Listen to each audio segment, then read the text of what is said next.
कहानी है एक ऐसे पति की जिसने न केवल अपने जीवन साथी का दिल तोड़ा बल्कि अपने कर्मों की कीमत भी चुकाई। एक ऐसा रिश्ता जो प्यार, समझ और सम्मान के बिना शुरू हुआ था और जिसने एक पति को जिंदगी का सबसे बड़ा सबक सिखाया। मेरा नाम अमन है। मैं एक साधारण परिवार से आता हूँ जहाँ पिता के फैसले सबसे ऊपर थे। वे सख्त थे, लेकिन उनकी सख्ती का मतलब ही अनुशासन था। हम उनकी बातों पर सवाल नहीं उठाते थे। मेरी शादी भी उनके ही आदेश पर तय हुई। उन्होंने मेरे लिए कविता को चुना, जो उनके दोस्त की बेटी थी।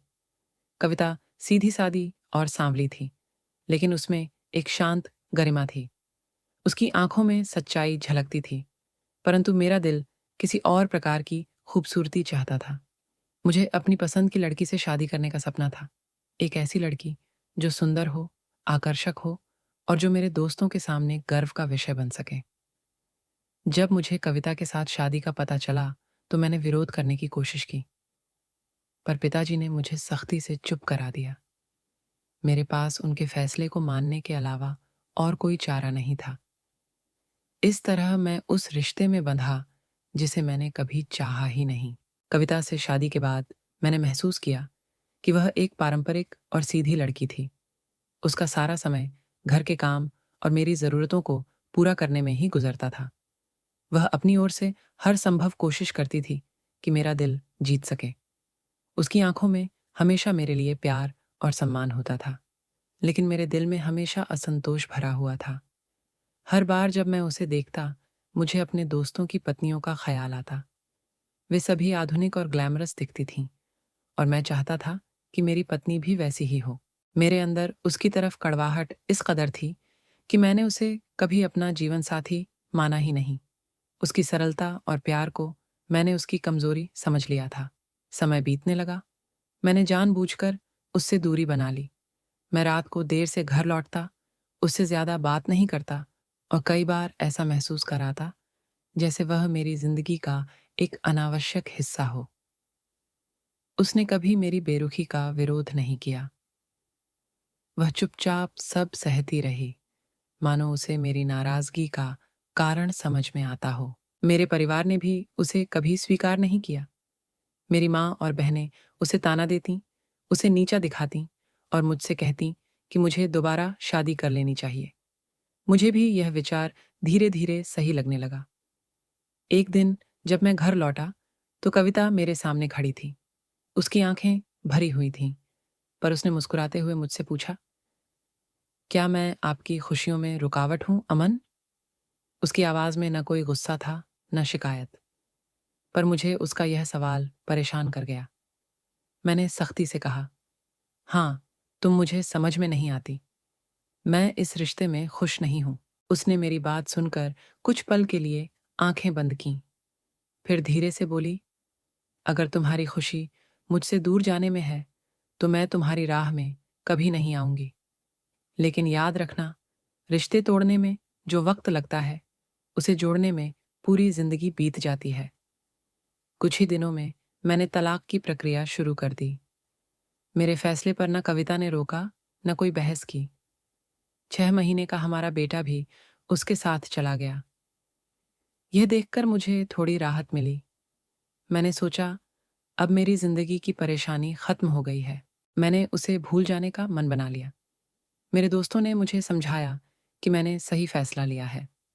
मैंने अपने परिवार और दोस्तों से एक बार फिर तारीफें सुनी और इससे मेरा अहंकार और बढ़ गया। जल्द ही मैंने अपनी पसंद की एक लड़की से शादी कर ली। वह मेरी कल्पनाओं की तरह खूबसूरत थी। शुरू-शुरू में सब कुछ परफेक्ट लगा, लेकिन जैसे-जैसे समय बीतता गया, मुझे महसूस हुआ कि हमारी जिंदगी सिर्फ दिखावे और बाहरी खुशियों पर टिकी थी। वह रिश्ता सतही था। नई पत्नी मेरी हर चाहत पूरी करती थी, लेकिन उसमें वह गहराई और अपनापन नहीं था जो कविता में था। मेरी जिंदगी में एक खालीपन बढ़ता गया। हालांकि मैंने कभी इसे स्वीकार नहीं किया, लेकिन अंदर ही अंदर मुझे यह महसूस होने लगा कि मैं खुश नहीं हूं। 2 साल बाद एक दिन मेरे एक पुराने दोस्त ने मुझसे कहा, तुमने कविता को देखा है? मैंने हैरान होकर पूछा, कविता? वह तो अब किसी कस्बे में अपनी जिंदगी बिता रही होगी। वह मुस्कुराया और बोला, नहीं, अमन, वह अब एक सफल बिजनेस वुमन बन चुकी है। मैंने उसे एक इंटरव्यू में देखा। उसने अपनी कहानी बताई कि किस तरह उसने अपनी जिंदगी को खुद संवार लिया। ये सुनकर मैं सन्न रह गया। कैसे एक सीधी सादी और शांत लड़की इतने बड़े मुकाम पर पहुंच सकती है? मेरे दिमाग में हलचल मच गई।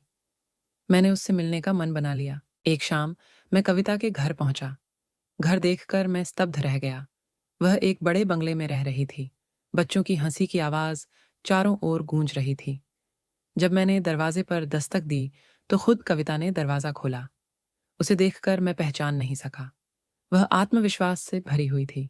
उसकी आंखें चमक रही थीं। वह अब सिर्फ मेरी पूर्व पत्नी नहीं थी, वह अपनी जिंदगी की मालकिन थी।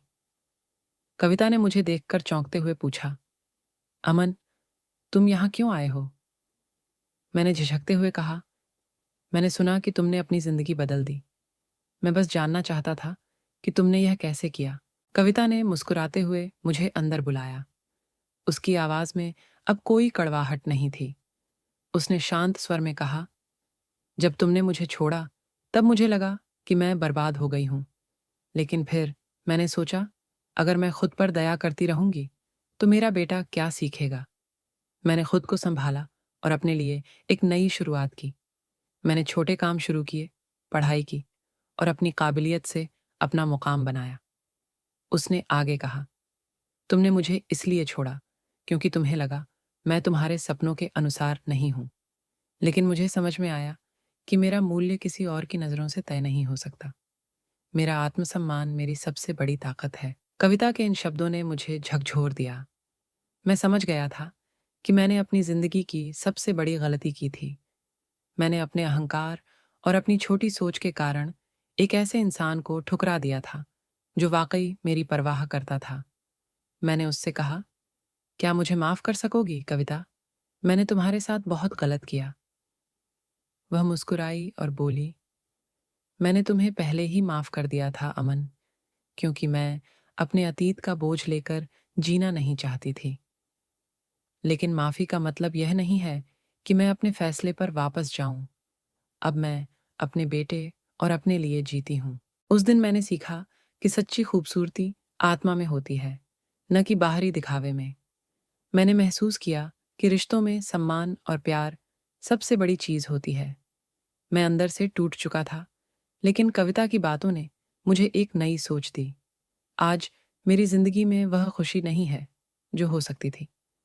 मैंने जो चुना वह दिखावटी था और जो छोड़ा वह सच्चा था। यह कहानी हमें यह सिखाती है कि रिश्तों में प्यार, ईमानदारी और सम्मान सबसे जरूरी होते हैं। बाहरी दिखावे और सामाजिक मान्यताओं के चक्कर में हम अक्सर उन लोगों की कद्र नहीं कर पाते जो हमारे लिए सच्ची खुशी ला सकते हैं। जब तक हम किसी इंसान की अहमियत को समझते हैं, तब तक अक्सर बहुत देर हो चुकी होती है।